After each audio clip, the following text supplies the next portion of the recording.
shoulder. The Speed 52 Ibex. What is going on, Vibram Disc Golf Collectors Group and Vibram family out there worldwide? This is Cap the Vibram Collector. I apologize if this feed's coming to you just a couple minutes late.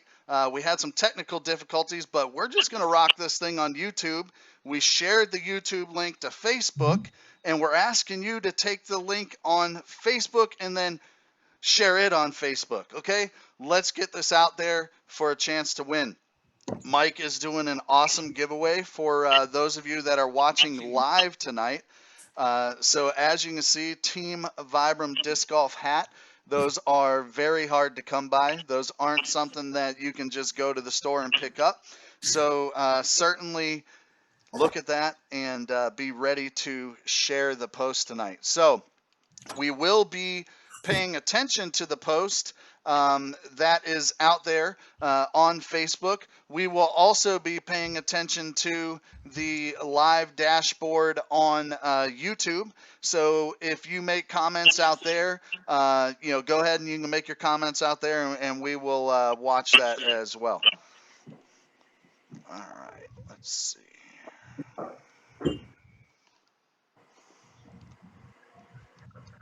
Give me just 1 second. All right, so in looking at what we've got tonight, Mike Dussault, one of the Vibram locals up there in Massachusetts. He is right there in the thick of things, so to speak. He is one of these guys that you may not see out on the road touring, but he is absolutely tearing up the local scene. So let's talk about that a little bit, Mike. Let's tell everybody where you're from, what's your hometown, and kind of what your home course is as well. Yeah, I live in Sharon, Massachusetts with my lovely wife and two girls, two daughters, and I'm from Providence originally and play Borderland State Park, just 2 miles from the house, as often as I can. Absolutely. Well, I was looking on Disc Golf Scene, man, and the often as I can looks like you're out there quite a bit, recording some pretty good scores and carrying some pretty high tags as well. Yeah, do my best. Playing a lot of years of the experience is what's getting me there nowadays. Do you feel like your experience on Borderland is just allowing you to have a little bit more fun up there, or are you rocking some other courses in the area as well? Well, tournament player, always loved tournaments. Okay. The competitive aspect of it, so always prefer a league, tournament, any kind of match against other players as often as I can, as opposed to just kind of hitting the course for practice, which, I know there's a lot of value in that, but just personally, I like that competition with others is what kind of drives me in the game a little bit. That makes sense. So were you competitive coming up as a kid in school? Did you play any other sports? I did. I played baseball as a kid and played. I ran cross country in high school.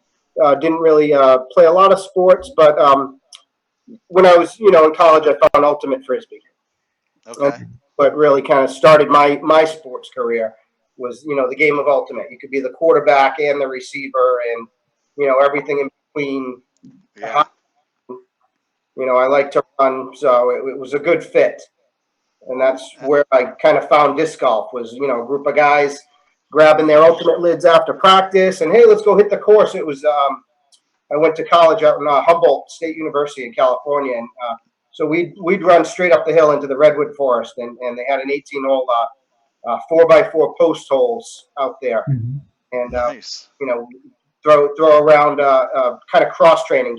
You're just running through with the whole team is, on the course as fast as you can. So it was a different kind of golf back then. Very cool. Yeah. Hey, those of you that just caught up with us, we run a couple minutes late tonight, so we apologize there. But let's do this. Mike is doing a giveaway tonight. He's got an awesome Team Vibram Disc Golf hat that he is going to be giving away. Take the feed or this YouTube feed, preferably the link on Facebook, the post there on the Vibram Collector page. Share that post to your personal page. We're going to track everybody that shares that page, and everybody that shares it will get an entry tonight. And we're just trying to get the love out there for Mike and get him a little bit of views out there. All right. So, we're out there as well with the collectors group, the recycling group. Make sure to get out there and show some love for the Vibram family. As you see, we're live on YouTube tonight, not on Facebook Live. We had some technical difficulties there. So for those of you that typically join us on Facebook Live, we apologize, but that is the circumstance. All right, so you mentioned that you went to Humboldt County out in California. What did you study out there? I studied social sciences at a combined degree in anthropology, ethnic studies, and sociology. It was Okay. interesting major where you could combine studies. Absolutely. Back out in the early 90s, I moved out there in 1989, 1988, and spent some college years. Heard you could get free college in California, and that's what I went and did. Went and got some Awesome. free schooling. Makes sense. There Yeah, you go. can't blame you there. Can't blame you there at all. I think I paid $500 a semester to go to school, back in the early 90s, and came out with very little student loans. Yeah, nowadays you go to school, and I know I've got a son in college, and it's at least a couple $1,000s a credit. It's pretty bad. Yeah, So yeah. it's a different world. So Mike, you've got social sciences, anthropology. So you have the study of people and the history of people essentially under your belt. What do you do for a career on your day-to-day basis? Oh, I'm a special education teacher at a middle school. Awesome. Okay. Nice. Attleboro, Massachusetts. Okay. So Yeah. coming from teacher background, Tom, I know you appreciate that. Yeah. I said, I'm impressed at how many teachers we have. I know Ben's a teacher, and I think Casey's a teacher. Uh-huh. Nick's a teacher. So yeah, a bunch of us. I'm a former teacher. I no longer can claim, but I was a geography and sociology teacher. So I come from a similar background, but never got into the anthropology though. Right. I was a little too cerebral. Oh, I'm sorry, Mark. What'd you say? I teach special ed, I said. Oh yeah. Well, So you. Tim Walsh is a teacher. Team Vibram. Yeah, there you go. There you So go. looking at what you're with your education and kind of your background in education with what you're doing with work, how has that impacted your disc golf career? Have you been able to do anything within the school system at all? Not so much within the schools. I did coached ultimate frisbee here in town in Sharon for about 6 years. I did that when the team first started. Just saw the team running their first practice and just happened to run into it. I was working at the middle school in town and just jumped on board with that and had fun doing that for a while. But I haven't really introduced the disc golf into the schools so much. What Matt Graham's got going on with kids disc golf around here is amazing. It's good to see. They local scene for kids is booming. He's run, I think, 4 or 5 tournaments this year. They have their championship coming up at Maple Hill in, I think, a couple of weeks. So it's pretty awesome. That is awesome. I know I played ultimate in college and just intramurals. Right. And I've talked about it would be great if more rec leagues and schools would have an ultimate frisbee teams because it incorporates so much into their exercise game, eye-hand coordination, timing. I mean, but you get a little bit of defense, and depending on the player, you might get a little bit of roughness too. But yeah, I really like ultimate, especially for young kids. Yeah, it is good when my knees allowed it. Yeah, that makes sense. Yeah, running that much, that's a whole lot of running and a whole lot of stopping fast. That's for sure. Yeah, that's why disc golf's the good retirement game from ultimate. Makes sense there. Makes sense. So what do you think is kind of the bridge for you with going from ultimate to disc golf, with the way that you threw the disc? Did you have difficulties learning the motion and learning the different release, or was it a pretty smooth transition into disc golf for you? I definitely remember initially I was playing both sports, playing a lot of ultimate and there's a different release point generally, and so it was a little hard transition when I was doing both sports. Now as it is, I've been throwing frisbee around for a good 27 years as far as organized in the sport. So I can go back and forth. I'll understand the physics of what the disc is going to do, as opposed to when I was first up and coming and playing ultimate as a young college kid. Didn't really understand the physics of it. Just enjoyed the flight of it more so. It was harder to make the transition. Like, oh, that disc isn't coming back. That's an ultimate disc. A lot of times, just turn that pole way over too hard to the right. Yeah, absolutely. I remember, I haven't played Ultimate in years, but I remember definitely if you got too excited, that disc was out of bounds most of the time. Yeah, a lot of touch hyzer with the air bounce and. Yeah. Mm-hmm. Did you find, or do you even remember, because of that style of flight that an Ultimate disc has, do you recall gravitating towards the super understable stuff when you first started playing? Probably not. I probably should have. I was throwing scorpions and cyclones back then, and vipers, and whatever I could get my hands on. But I did like to putt with the old 70 mold putter. It was kind of like a little ultimate disc almost. Pretty Okay. Whammo used to make. So that was one I'd say, and we used to play at 4x4 posts too. So the floater was always fair game as a putter. We used to call it the floater, the ultimate disc, what it's Discraft, or now the Pulsar from Innova. Okay. All right. So Big lid. what's So that? I'm looking at, those are like the Condor size discs, aren't they? The That's big, a- huge ones. That's a Yeah, big a little bigger. Oh, even bigger than the Condor? I've never seen one, so I was just curious. The Pulsar you talking about? Yeah. It's just similar to Discraft. Just Okay. ultimate disc. Ultimately, that's the one they use in the AUDL now, and the professional ultimate. Oh, I got you. Yeah, See absolutely. that professional ultimate on YouTube, or you see any of that? Oh yeah. I watch it from time to time. They used to have a team here in Charlotte, and then of course I go to buy tickets, and they're moving their team this. They moved their team this year down to Atlanta, I believe. Oh yeah, okay. Yeah, so we picked up a couple games here locally from time to time. Yeah, Um, good athletes. yeah, absolutely, and the kids love it. So looking at with you started. This sounds like you were throwing Discraft early on in your early days. How did you get into the Vibram scene, and when did you first? I think Vinny may have even asked out there. When did you first throw a Vibram disc? I was trying to remember when I first threw a Vibram disc, and I looked back through some old email archives and saw when the team was formed. But I guess it must have been a couple of years before that when Aaron Alla was starting to toy with the chemicals in the rubber, and see what he could do at the factory. And so I did kind of bring out. I went in the basement and dug out cover, Vibram.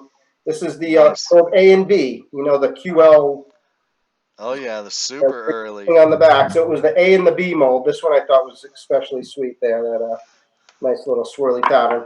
But Heck yeah. so it was Aaron Alla's baby, and he came up with the idea to make some rubber discs, and I was fortunate enough to get on this tester team early. I was friends with Steve Dodge and Aaron, and Okay. locally from Massachusetts. I've been playing in Massachusetts for a good 15 years on the scene, and I just kind of pestered to get on the team, and pestered Aaron to get me on the to be able to throw some testers, and I'd give some feedback on them, and so that's how it started. That's awesome, man. So Yeah. did you back then was pretty much all VPs, or can you give us a sneak on what other type of molds you may have tested? Yeah, the original was the VP. That was the first mold. That's what these are. These they weren't labeled as such, but Right. Aaron says that he made them all by hand back then. He used to, do that. And I really fell in love with Vibram with the Ascent, though. That was my first, wow, I really, love the way these fly. And the Ibex are probably, my two favorite molds. The putters I've kind of gone back and forth with. I used to try and putt with the VP, and I was a Gateway Wizard guy for 8 to 10 years before throwing Vibram. Okay. Thought it was an AVR, so I was looking for something similar to that. And the VP was just a little hard on the, little overstable. You really had Yeah. that top right corner as opposed to just nailing them in. So I'm enjoying my ridge putting lately. That's what I've recently switched over from the sole to the ridge, and I'm making more putts, more consistent.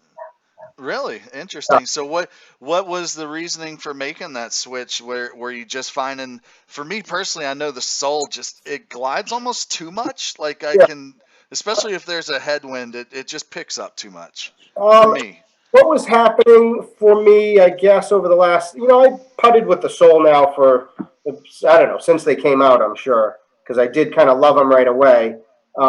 I have to put a little bit more on them, a little bit more Anheuser on them than with the Ridge now. And I'll give a shout out to Holden Weathers up in Maine. I went on just a little mini disc golf vacation, dropped my kids off up in Bar Harbor, and went and played some of the most amazing courses that New England has to offer, really, up in Maine, Sabatis and Pineland Farms. Beautiful property up there, incredible. But I played with Holden Weathers at Sabatis, and he's a Vibram fanatic, and hopefully he's watching now, Holden up in Maine if you are.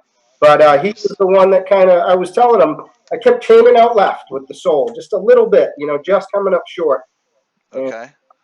And he said, he kind of described the sole the same way you, a little bit too much glide for him. And so I've been using the sole for the upshots and switched to the ridge for the putting, where it was flipped before Okay. I throw the ridge all upshots. So you're not using the ridge for upshots at all now, then? I am. I still have my beat ridge, one of my beat, pre-PDGA ridges. That's still kind of that little soft Annie upshot. And the sole is more, Okay. when I want to let one fly at the basket. Makes sense. Yeah, I can totally appreciate that. For those of you that are just tuning in, I'm looking at our live dashboard. We've got 11 of you watching out there, so we appreciate all 11 of you. Go to the Facebook feed, to Vibram Collector Facebook page. Share that link to your personal page for a chance to win. Okay, I saw we got 2 shares so far. Mike's going to do a giveaway, random choice giveaway of the folks that share the link. So you can't get those hats just anywhere. Those are difficult hats to find. So all 11 of you, go to the Facebook feed on Vibram Collector page and share that out to your personal page, and let's get some love out there for Mike. And we'll leave that out there for a little while. We'll leave it out there maybe an hour or so, and then give you guys a chance to share that out there, and then we'll do a drawing a little bit later on tonight. You bet. All right. So for those of you that aren't aware, we're sitting here with Mike Dussault, number 9038. He looks super young. He's got an awesome baby face, but this guy's been in the game for some time. I was looking at PDGA site too, man. And to be honest with you, with how long you've been running tournaments, I mean, you've got some nice wins under your belt. Do you have a specific win that sticks out in your mind? I mean, I go back to NIFA championships I won. We used to have a match play championships. So there was a year I ran the table. I think it was 2004. I ran the table in the point series and then ran over everyone in the championship. So that one was a special one. There's a lot of them. Back when the Vibram was the Maple Hill it was Marshall Street Disc Golf Championships, the MSDGC, morphed into the Vibram, and the Maple Hill Open, and back to the Vibram. I came in 5th one year there. That was kind of the highest I'd ever made it there. I got to play with watch Cam Todd set the course record that round, and that was fun. Played with Barry Schultz, the eventual winner of the event. I think in the 2nd round. We used to play pyramids across the street as well. We would flop back and forth between 2 courses over at Maple Hill. They'd play 2 different configurations there, and it was a 4-round event and 2 configurations at pyramids. So all right. Across the street. So they scrambled you all around a little bit. They mixed you around a little bit. Right. Jason Southwick and Steve Dodge ran that event together. with Okay. local scene for sure. Sure. So looking at the tournaments that you've run and just because we're on Vibram Open and one of the reasons why I wanted to talk to you tonight was just your history with the Vibram Open, Maple Hill Open, Mhm. Marshall Street Disc Golf. What Yeah. was the reason for sitting out this year, man? How come you didn't go up there this year? Well, school teacher schedule. I just had 2 Yeah. months off. We Yep. start back August 28th, and Steve unfortunately has had to move the event till the Labor Day weekend now, and it's been later and later. The event used to run, I think, in July, or It uh, did. so easy for me to get the time off to play. This Sure. this time I had school kids today, and Yeah. would have been the first round, so I couldn't really justify taking day one off from the job after the 2 month hiatus. Makes sense, man. I totally I, appreciate that. I I had played a feeling that was the first case. 10. Hmm? I said I had a feeling that was going to be the case was because of school. Right. Yeah, I played in the first 10 of them. Dating back to the first one, and then all the Vibrams up, and then Mitch Sonderfan, also another Vibram Oh yeah. collector and team manager this year. Played in 12 in a row and missed this year. This is his first miss. Yeah. I think this is the 13th now configuration of Yeah, I what. was reading online where Bob Graham mentioned that he was one of the only folks that have played in every one. And I'm not sure who else is on that list, but I know that I'm going to try to get him on the phone and try to get a little conversation with him. I would love to hear his thoughts on that as well. Yeah. Is there any particular Vibram Open or Maple Hill Open or Marshall Street Disc Golf? I mean, you said that, what was it, the fifth place finish was your highest finish. Does that one stick out the most, or do you feel like there was another time that you played it that was a little bit better? As far as these particular tournaments, I can't say I've ever put together my best tournament in any of the configurations. That course is a monster, Maple Yeah. Hill. It is a beast. It challenges every aspect of the game mentally, physically. You need to be able to throw far. Big advantage there, and I can't say I've ever put together my best tournament out there. But that fifth, was probably I was putting well that week. I remember. So that was do, a while back. do Well, you that's feel a. like with go ahead, Tom? Well, as I say, that's a good transition. Is what do you what is your favorite part of your game? Like, what do you think you're the best at? Like your competitive advantage? Right. I mean, I'd say putting, but I think also just experience. Yep. I mean, as a youngster playing, and even through my 30s, I was definitely a hothead. Kind of might be a bad kicker or somebody who got frustrated Yep. easily.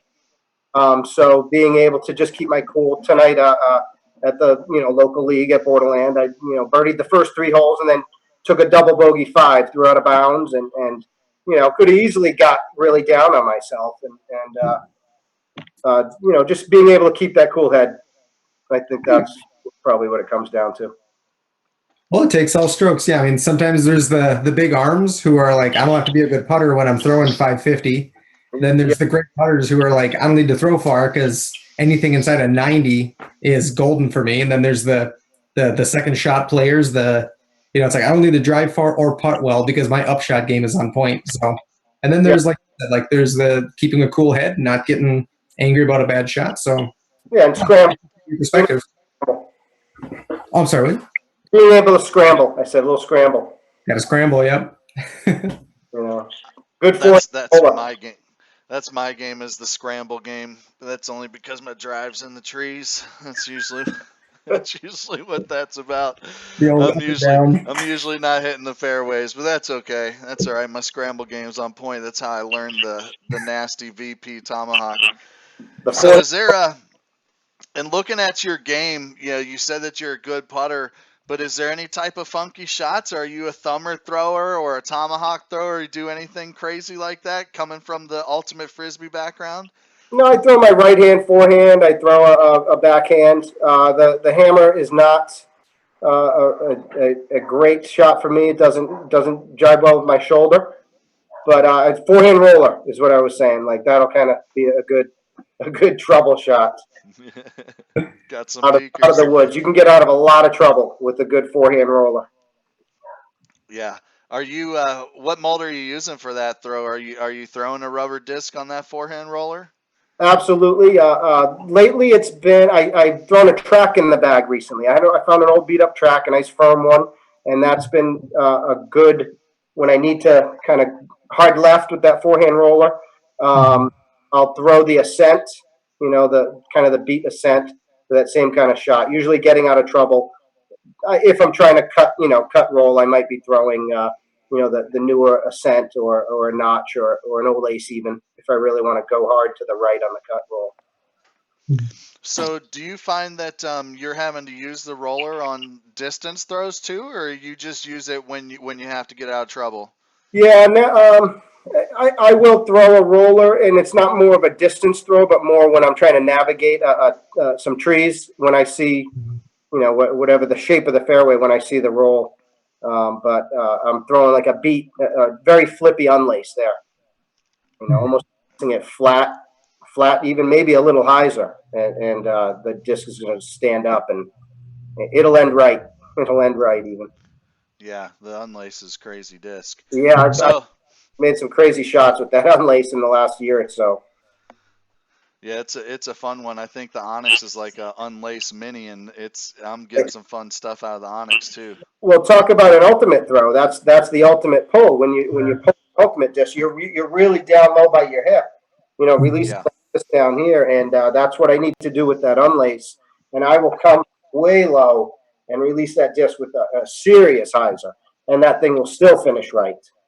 yep. It Yeah, makes I some found crazy the same corners thing. though. It's a crazy disc. Yeah, agreed, Fun, agreed. fun one to throw. So, 17 watchers out there, thank you so much for joining us. We appreciate every single one of you. Mike is doing a giveaway tonight. He's got that hat, Team Vibram Disc Golf. I have posted a link to this YouTube feed on the Vibram Collector page. Go to the Vibram Collector page and share that on your Facebook, okay? We're going to track the shares of that post, and later on this evening we'll do a drawing for the shares on that post. So take a few seconds, share that out, and let's get some love out there for Mike and for Vibram strong, baby. All right, let's get out there. Also, down in the corners you'll notice we've got communitydisc.com and Discbite.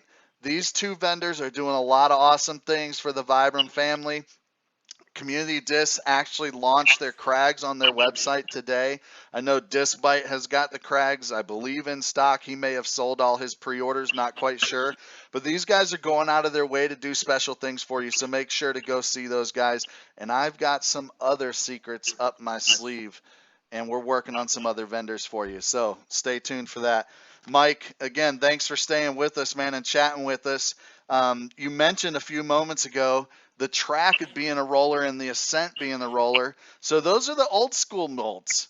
Let's talk about the new molds. How many of these new molds are you out there throwing with the new fairways? Well, we talked about the unlace. I've been throwing that. My friend Sam Henderson dubbed it the fun lace. Just Yes. it's so fun to throw. I mean, you can throw that thing with such extreme hyzer and watch it go right. Other new molds, I'm liking the notch still. Experimenting a little with the arch, but it's hard to replace my ascents, with the arch right now. But the notch feels good in the hand. It almost feels like a mid range. It has those rounded edges on it that I'm enjoying. What are the new molds we got out there? The Valley I have in the bag right now. Vinny talks about it so much, so I figured I got to give it another chance. And Yeah, there you go. again, it's similar to the Ascents. I have 3 or 4 Ascents in the bag of all different grade, from flippy to a hyzer disc. So it's hard to find room. And I'm an old school player. I throw the same mold. Hard to get me to switch molds. That's fair. That's fair. Well, what you mentioned the arch and the ascent, and I think the biggest difference between the two, at least for me, is the way the bottom of that rim feels, right? The ascent's a little bit, I don't know, bad word for it, if it's sharper is the right word or not, but it's got a little bit sharper pull, whereas the arch and the notch have that, like you said, the little rounder rim. Aaron Alla and I had talked in the past, and he's under the impression, I believe, that that rounded rim might give you a little bit of false stability because the way it comes out of your hand a little bit easier instead of getting so much pull on it.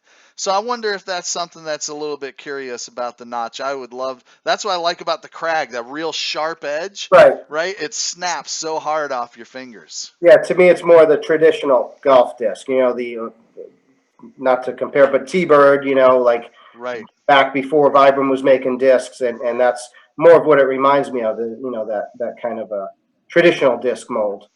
Sure. But like I said, I like the notch. To me, it feels like a mid-range in my hand, but Yeah. it doesn't necessarily behave like one, but I can kind of get a real comfort grip on it.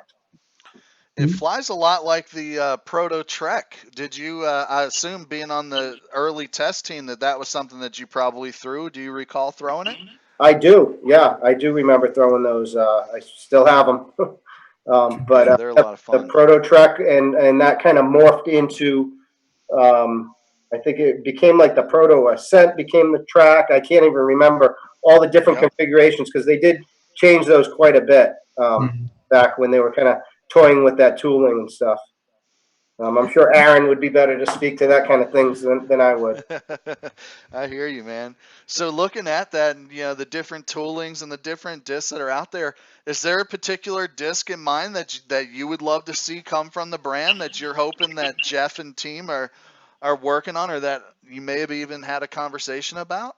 It was the launch came out, and to me it was a little bit longer than the Ibex, but very similar. It felt a lot like the Ibex, and like I said, it's hard to get me to change discs, and for me the Ibex is comfortable, and I'm not going to to the launch for that. I really wanted something more understable in a mid range, so that's what I'm hoping for. Okay. Unbex, if you will. I don't know what they call it. I think a lot of people are looking for that. I think all bets are off with it's Jeff Laney's baby now. So Yeah. So out of curiosity, what are you throwing, if anything, to fill that mold? Or are you just kind of throwing a little harder flat turn on the Ibex? Like, are you throwing anything else in your bag, or are you an all rubber guy? I do have a couple other molds still. Okay. My 11-time Firebird Okay. for a flick disc. Couldn't get the Solace to have that same flight with That's fair. just the hyzer flip that would just keep going and finish right. Because I'm flicking the disc. Sure. And I have a real beat up orc, like Okay. beat to death champion orc that throwing a hyzer flip. That I just know what it's going to do. It's hard to Sure. give it up. But those are the only two right now. Okay.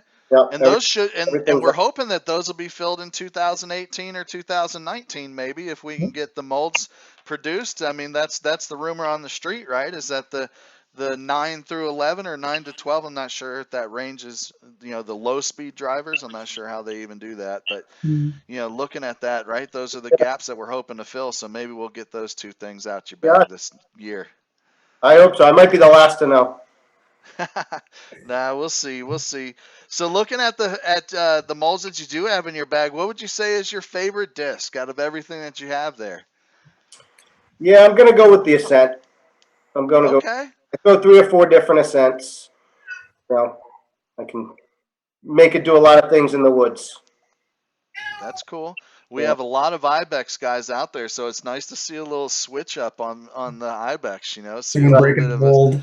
yeah, exactly. See a little bit of love there. So you talked about Borderland being your home course. What would you say is really your favorite course of all the courses that you've caught up with over the years? There's been some good ones. Maple Hill ranks right up there for sure. Um, there's a beautiful course in Connecticut, Wickham Park. If you ever get the chance to play it out that way, I think in Manchester, Connecticut. Okay. Played De La. I got to give a shout out to the Redwood Curtain, Par Infinity, my original disc golf club. There you go. That's a beautiful. You're throwing off a 11-foot high, 12-foot around redwood stump as a tee pad, and real creative. Throwing That's around awesome. huge, massive, 300-foot tall redwood trees. Mm-hmm. So some awesome signature holes out there, I guess. Then Getting a you got some peekers out there. You got some photo bombers. What's up, girls? yeah, I was So talking so photo so bomb. talking about the kids, man. I've got 3 kids of my own. Do you have these girls out on the course yet? A little bit. They played a few times. Really, it hasn't blossomed yet. I hope to get them to one of these kids disc golf series that we were talking about earlier. They seem like Okay. a good deal. And there's one coming up in Worcester at some really cool looking facility where you're throwing around big tractor trucks, and it's like a outdoor facility. They have dirt Oh, track, no kidding. all kinds of interesting outdoor activities, and they're gonna allow disc golf in there for an afternoon. So I'm gonna try and get to Okay. play that one. I think That's pretty cool. I gave them each a lightweight Onyx. Yeah, man, that disc is perfect. My wife loves it. My son loves it. Heck, I even love it. I mean, I'm using it a lot. I mean, especially for the tunnel throws. I mean, it's just, I can put it, 75% and it just flips up, hangs them straight, and finishes a little bit right. It's great for me. And a Yeah, brand new one I can actually get to finish left still, as long as it's a freshie. Still yeah. get a little bit Put a of left little. finish.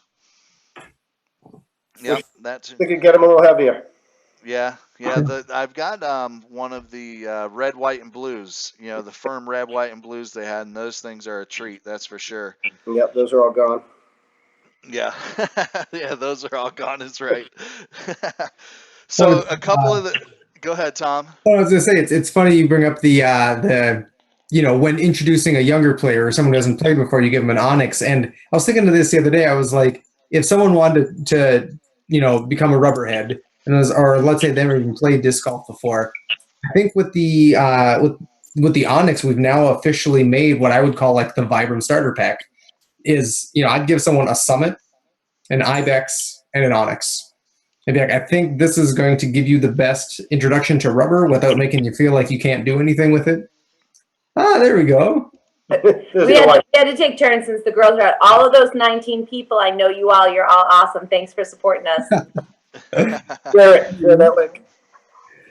That is awesome. So to those folks out there watching, we are up to 20 now. All right, so all 20 of you, go to the Facebook page and share the post where I mentioned this. Okay, we're doing a giveaway for this hat, but we're going to do it based upon who is sharing this post. So go out there, share the post. We'll grab the names off of who shared it, and then we'll do a drawing a little bit later on tonight. So thank you so much, everybody.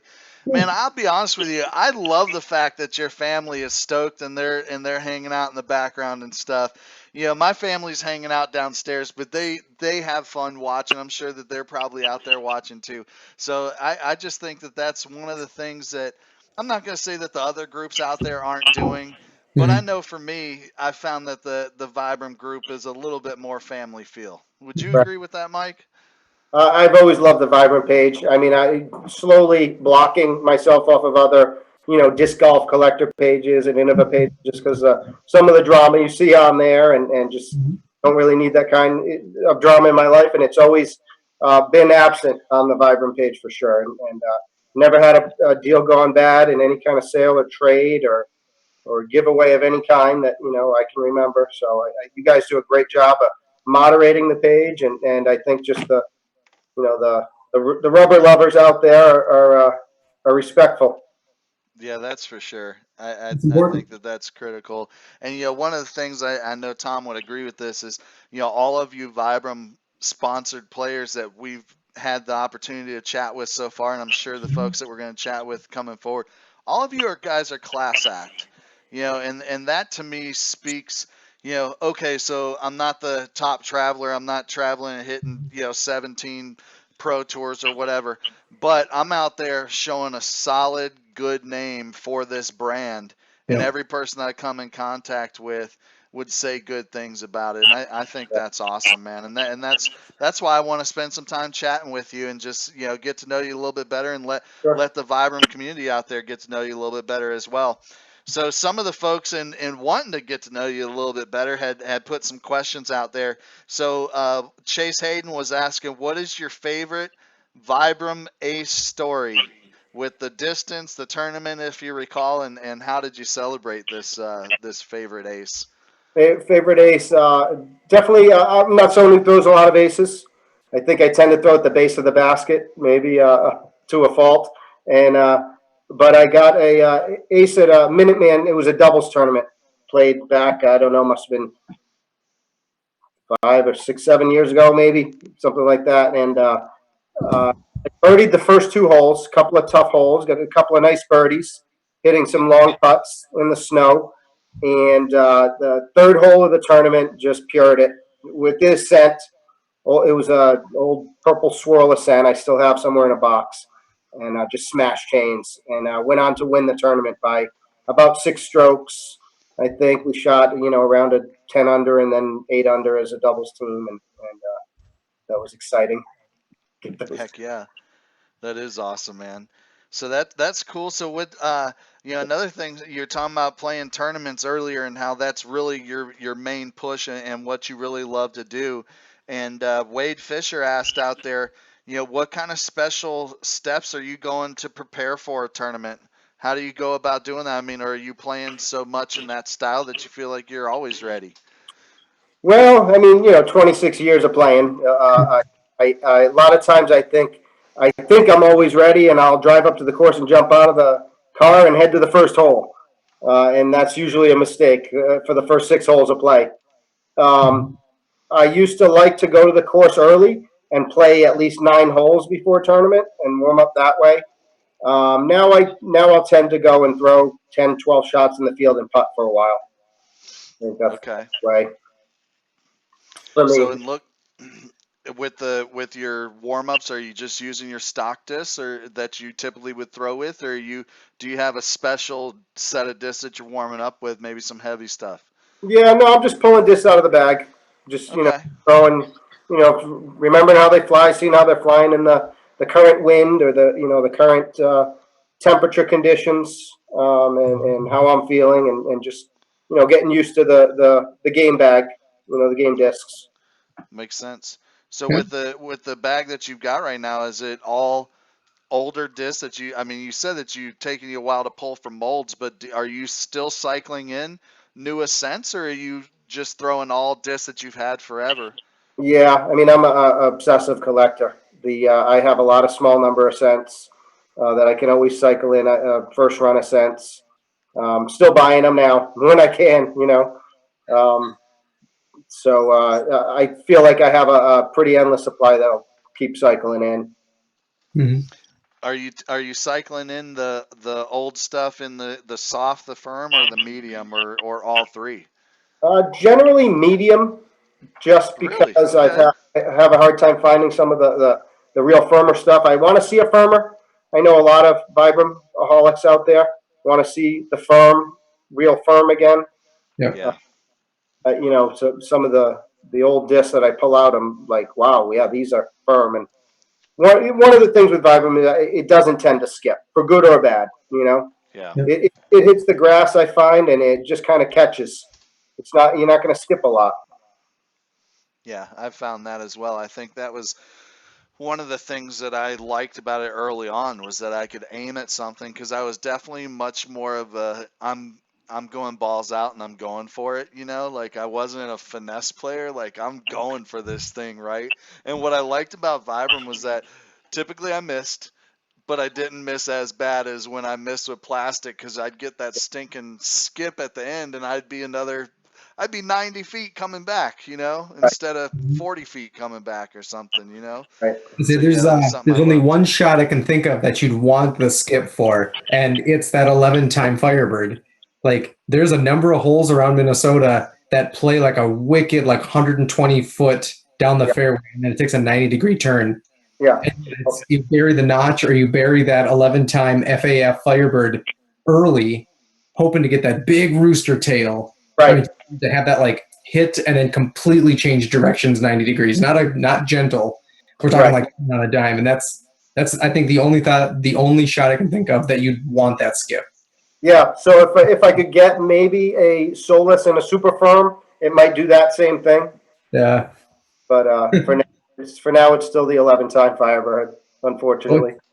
Well, it's a mean disc, man. It's there's a reason why people like their 11 times and not their 10 or their 12s. Like, Right.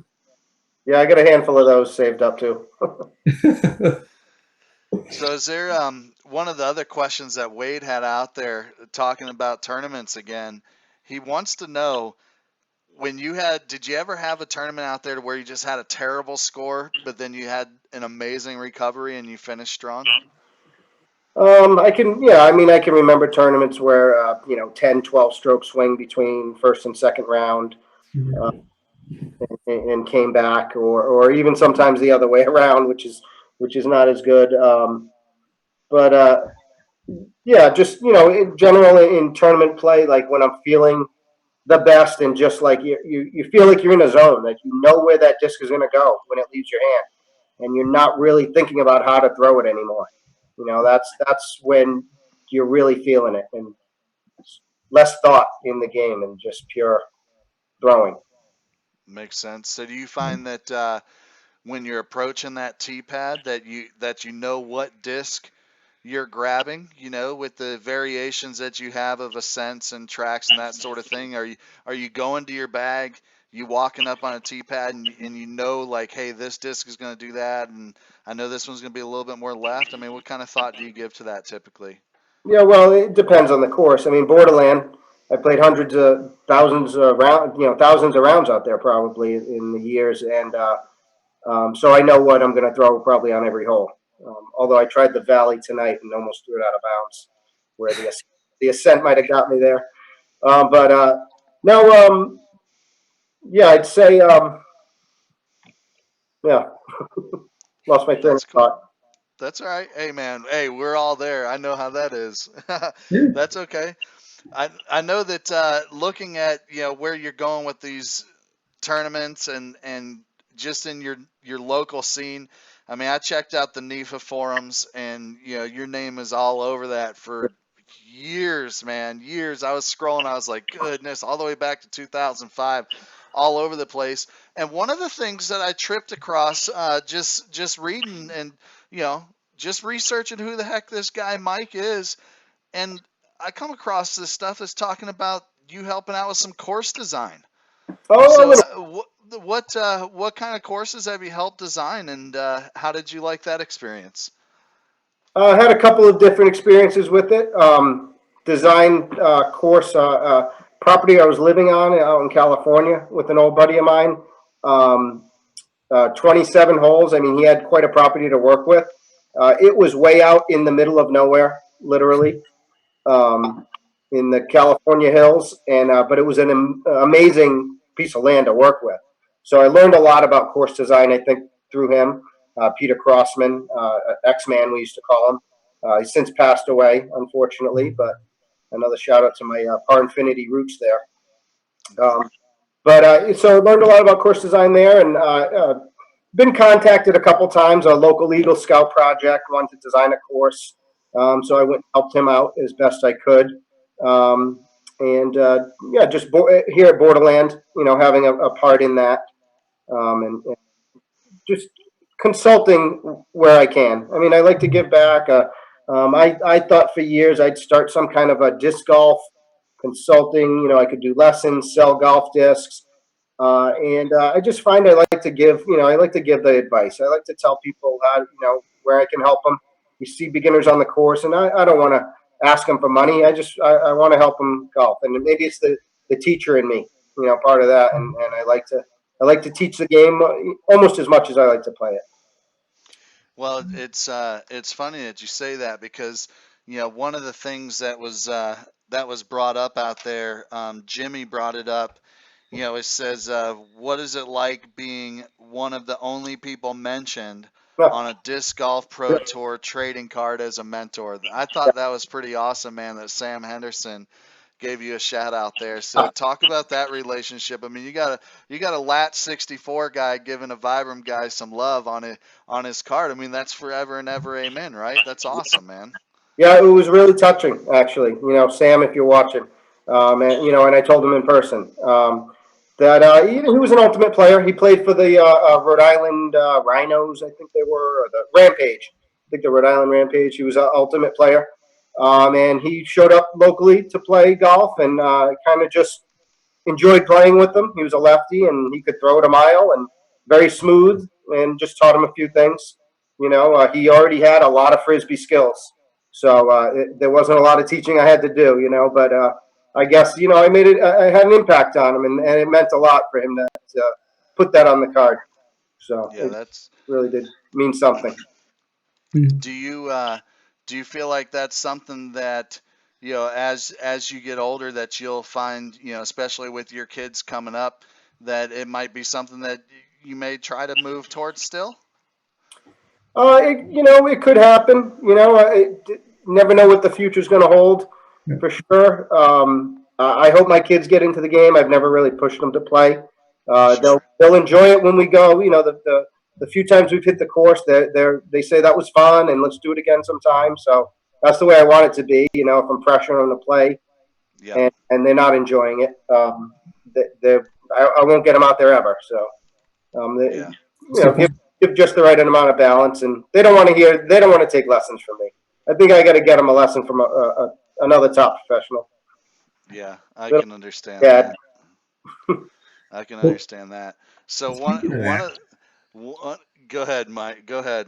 oh, I was gonna say we brought up the fact that you're an East Coaster a number of times, and you've said NIFA, and there's I guess for me living in Minnesota and not ever getting out there, my perspective of the East Coast scene and NIFA in general is like a really strong club. Like you bring up the fact that obviously you're a professional. Is it just a really legit scene out there? Like a lot of top end players out there, or just a lot of people who could be crushing it, but they just never decided to step out into the spotlight or. It's interesting. New England seems interesting. I mean, I lived in California and I traveled for a while. I've been out to Minnesota for Worlds. Um, seen a lot of the country in terms of disc golf, and NIFA has a community, but we don't get the ratings up here. We don't have high rated players.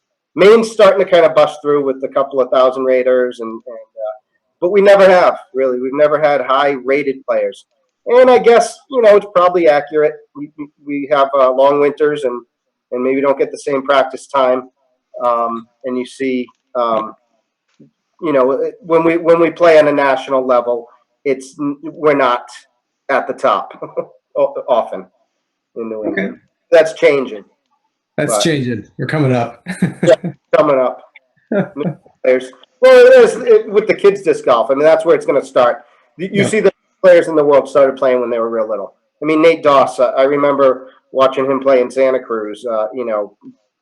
20 years ago, playing his first pro tournament at 16 years old, and he'd been playing his whole life. Basically, Paige Pierce. Same thing. Play as little kids and develop that instinct for the game, and throw it a ton. When you look at like even like a Wiggins Jr., like there's YouTube videos of him winning I think it's like 7 to 9 division distance competition, and then the 9 to 11 distance competition, and then the 11 to 13 and the 14 to 16. And it's like you could tell that guy at 7 was going to be a powerhouse. Yeah, and his dad played. I'm sure. Yeah. His dad taught him. So that's where it comes from. I started when I think I was 23, 24 when I started playing. So That's cool. yeah, didn't get the same ingrained through life. Yeah, it's a lot different when you've got the young kids. I know with my son, my middle son is 17 now, and what's so amazing too is these kids are so scrawny, they're so little, and they're just bombing the thing. And that just goes to show that it's all about the timing and just the alignment and all that. Yeah. And much more than his power, because I know I'm way stronger than my son, but he could throw it way further than me, and Sure. it drives me nuts. And I'm even like, I'm going down in weight on my disc, and he's throwing max weight, and it drives me absolutely bananas. Yeah. Well, I'm a pretty little, I'm a pretty small guy, average size guy, and in New England, distance was kind of a thing for me, and I still throw it about 400 feet, which is decent as long as you can keep it straight. Yeah, yeah. Hey, 400 feet, in all honesty, if you can get 400 feet, you could pretty much play I mean, every course that's out there. I mean, very rarely are you going to see where you have to throw it across water and it's over 400 feet. I mean, there's a few of them out there, but it's not very often that you're going to see that type of thing. When you get the elevation, like Maple Hill Hole 1, you know, you're throwing over 100 feet over water, but you get the elevation behind you.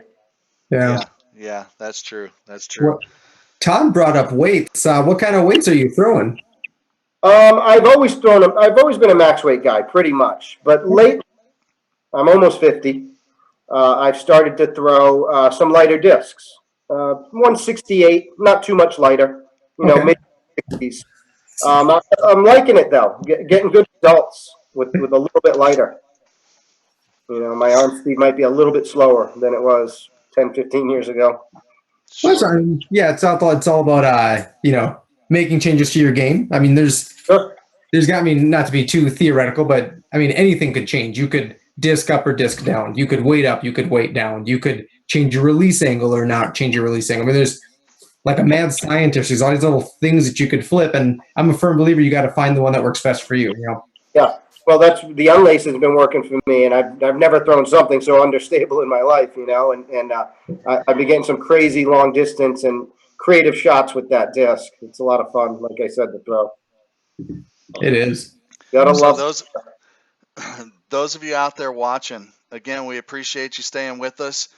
Go to the Vibram Collector page, not the Vibram Disc Golf Collectors group, but the Vibram Collector page, and share that post so that way it gets some public love out there, and we'll get some extra viewers. One thing I wanted to ask you about, Mike, and I know this one's probably going to catch you off guard, but it just was something I thought about.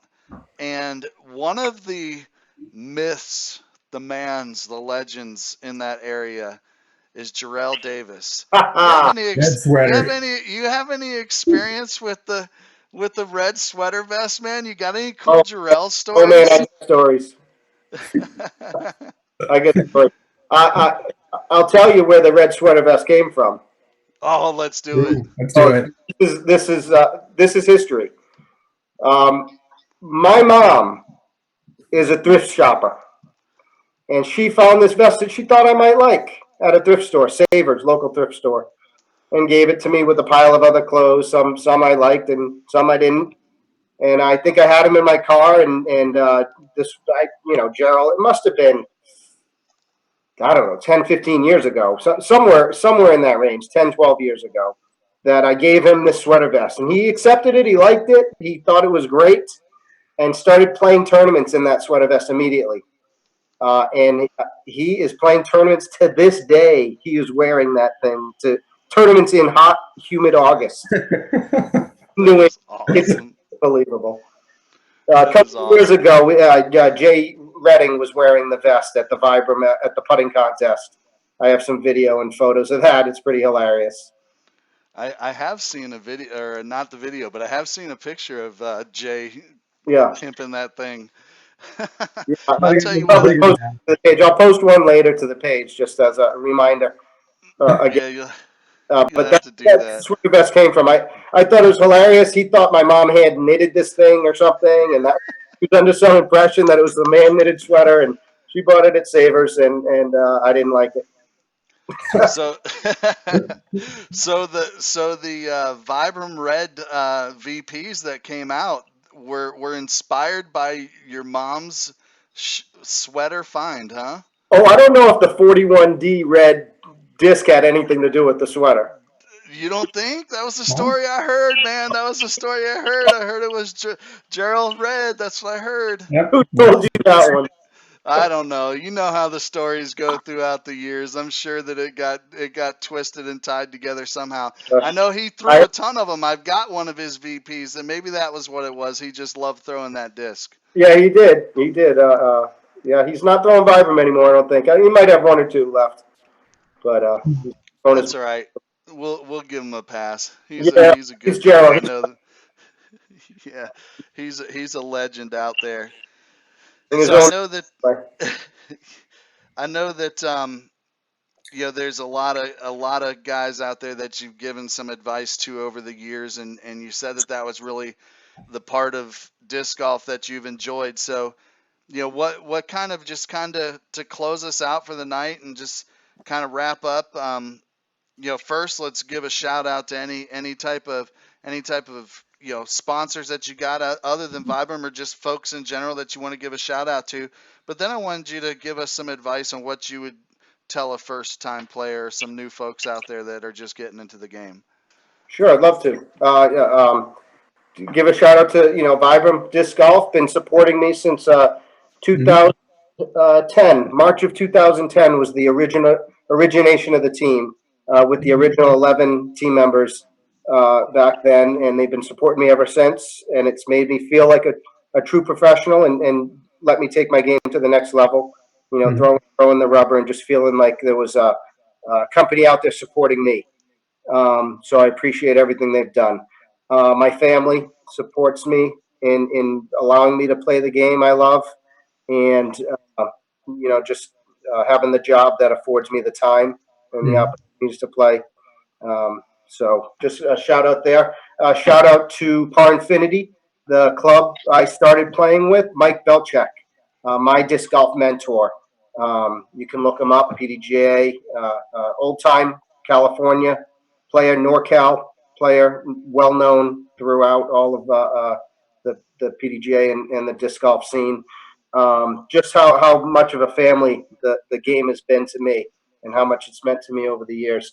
And just any other shout outs would be, no, I guess that's about it for the shout outs. But as far as what you said, I like what Tom started back of the Summit, the Onyx with an Ibex, maybe with a lighter weight Ibex and a little bit lighter weight on the Summit too. We know what the Onyx is going to be. And I think that's a great starter pack. And my advice would be play your local leagues, play with other players as much as possible. If you can, play other courses, because that's how you really start to get better, is not just playing holes, but playing different shots. And watch a lot of video. YouTube is an amazing resource. I'm a child of the 70s, and we didn't have these kind of resources. We used a big stack of encyclopedias. That's how we found our information, and that was about the only way. So use the internet. It's a great resource, and there are some top-notch players putting out fantastic instructional videos. Yeah. Absolutely. There's a lot of resources out there, so definitely go out there and grab them. Speaking of Mike's of resources, maybe that's the deal, man. Maybe you just need to videotape yourself and do some video classes, and then it'll be out there for all to see. Yeah, maybe. Maybe I'll get a real tech savvy friend to help me out, because the tech industry has never been what I'm best. Not your friend. That's fair. That's fair. Okay. So those of you who have been out there watching, Vibram family, thank you so much for joining us tonight. Thanks for coming out and showing Mike some love. Again, the feed on the Vibram Collector page, go out there and share that link. I saw quite a few people have shared the post. Super excited about that. So continue to share that out for the next hour or so, and we'll pick a winner a little bit later on tonight or tomorrow. We'll talk to Mike a little bit offline, and we'll figure out a good time for that. So we'll announce a winner, and we'll continue to show some love out there to the Vibram family. So Mike, thanks again, man, for joining us. I'll be honest with you, I took a bunch of notes and wrote down a bunch of stuff. So I'm going to have you on again sometime. Is that cool? I love it. Hey, thanks so much for having me, Todd. Really appreciate the opportunity, and part of what makes our community so special. Agreed. That. Agreed. Yeah, it's just I want to do what I can. I can't contribute a whole lot on the course, but I want to do what I can to get the Vibram players some love, and the Vibram family, and just get our faces out there amongst the people that are important to us, right? So those of you out there watching, again, share it, show some love to Community Disc, show some love to Disc Bite. Keep your eyes on the Vibram Disc Golf Collectors Group. More vendor partners with more giveaways and all kinds of cool stuff are on the way. Again, share this post for a chance to win the awesome Team Vibram Disc Golf hat. And everybody out there, again, thank you so much. I hope that you continue to throw them straight, and your next round is your best round.